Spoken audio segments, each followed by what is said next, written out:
lebih bersih dari narkoba. Halo netizen semua, sekarang kita akan bahas mengenai ruang lingkup dari Undang-Undang Narkotika. Sekarang kita sudah kedatangan Direktur Hukum BNN, Bapak Susanto SHMH. Oke, langsung saja kita korek bersama. Pak, apa sih itu ruang lingkup dari Undang-Undang Narkotika itu sendiri, Pak? Oke, kita Assalamualaikum, menuju Indonesia lebih bersih dari narkoba. Pertama, kita harus tahu dulu ruang lingkup pengaturan narkotika. Dalam pasal 5 disebutkan bahwa pengaturan narkotika dalam Undang-Undang Narkotika itu meliputi segala bentuk kegiatan dan atau perbuatan yang berhubungan dengan narkotika dan prekursor narkotika. Narkotika dimaksud adalah narkotika golongan 1, golongan 2, golongan 3.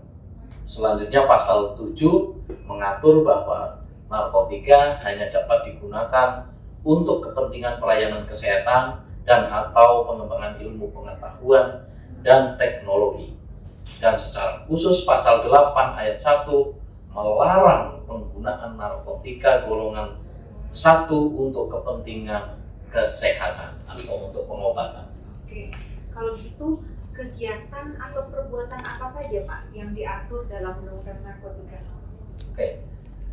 Secara umum kegiatan dan perbuatan yang diatur dalam Undang-Undang Narkotika adalah pengadaan, produksi, kemudian ekspor, impor, kemudian dan pelaporan.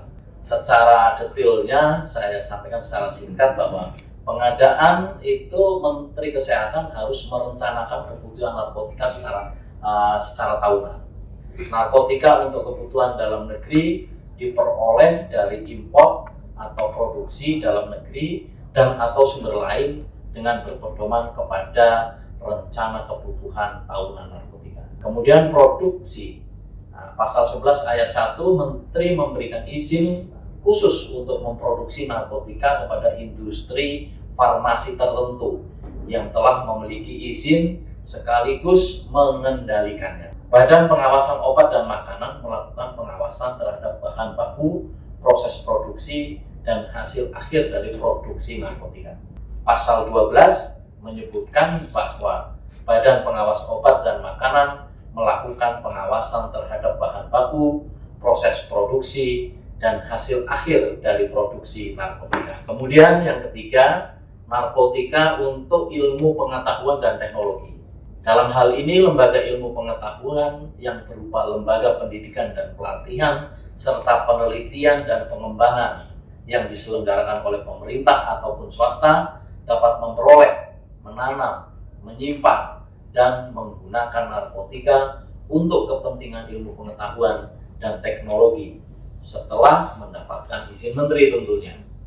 Kemudian yang keempat, penyimpanan dan pelaporan diatur dalam pasal 14 ayat 1 menyatakan bahwa narkotika yang berada dalam penguasaan industri, farmasi, pedagang besar farmasi, sarana penyimpanan sediaan farmasi pemerintah, apotik, rumah sakit, pusat kesehatan masyarakat, balai kepengobatan, dokter dan lembaga ilmu pengetahuan wajib disimpan secara khusus dan harus melaporkan kepada Menteri Kesehatan. Pelanggaran terhadap penyimpangan akan mendapat sanksi berturut-turut berupa teguran, peringatan, denda administrasi, menghentikan sementara kegiatan atau pencabutan izin. Kemudian kegiatan yang terkait dengan narkotika adalah impor dan ekspor.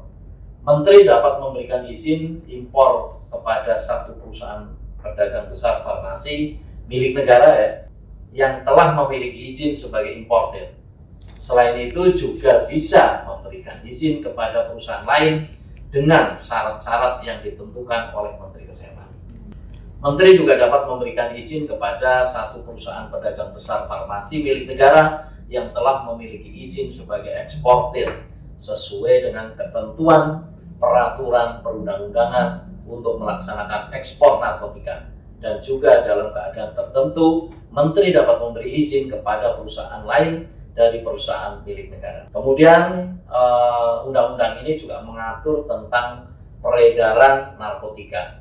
Pasal 35, peredaran narkotika meliputi setiap kegiatan atau serangkaian kegiatan penyaluran atau penyerahan narkotika, baik dalam rangka perdagangan, bukan perdagangan, maupun pemindah tanganan untuk kepentingan pelayanan kesehatan dan pengembangan ilmu pengetahuan dan teknologi. Narkotika dalam bentuk obat jadi hanya dapat diedarkan setelah mendapat izin edar dari menteri. Narkotika hanya dapat disalurkan oleh industri farmasi, pedagang besar farmasi, dan sarana penyimpanan sediaan farmasi pemerintah sesuai dengan ketentuan dalam undang-undang. Penyerahan narkotika hanya dapat dilakukan oleh apotik, rumah sakit, pusat kesehatan masyarakat, dan balai pengobatan, serta dokter. Waduh, ternyata semua kegiatan yang berkaitan dengan narkotika ini tidak bisa dilakukan secara sembarangan ya Pak? Betul. Semuanya itu diawasi dengan ketat ya? Betul. Sangat ketat Pak? Ya, betul. Oke,